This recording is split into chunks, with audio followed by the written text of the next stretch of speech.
కానీ అబాండమేయడం, ఇయ్యడం, ఇయ్యకపోవడం అనేది మీ ఇష్టం. దానికి ఇయ్యకపోగా దాని మించెలి అబాండమేయడం కొద్దిగా తీవ్రంగా బాధ కలిగించింది. అబాండమేసిర్రు. మళ్ళా మన సీఎం గారు గూడా బాధపడ్డరు.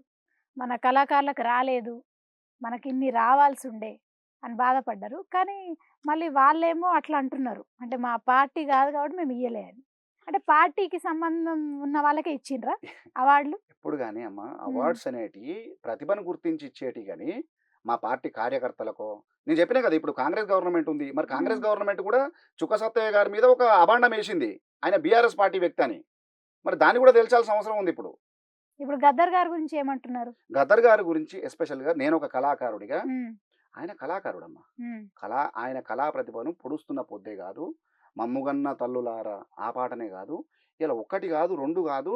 సమాజంలో ఉన్నటువంటి ప్రతి మసకను తుడపడానికి, ప్రతి మూఢనమ్మకాన్ని తుడపడానికి, ప్రజలను అవేర్‌నెస్ జేయడానికి 'గద్దర్' పాట పాడిండు. ఆ పాటను గమనించండి. హ్మ్. అయిపోయింది. ఆయన చచ్చిపోయిండు. స్వర్గస్థులయిండు. ఆయన వెన్నెముకల సరే 3 తూటాలో, 2 తూటాలో ఉండే. సచ్చేదాకా అవి లోపలనే ఉంచుకున్నాడు.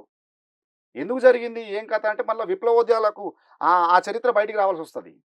నిజంగా వాస్తవానికి తెలంగాణ ఇయాల నిలబడ్డదంటే విప్లవ పునాదుల మీద నిలబడ్డది గదా!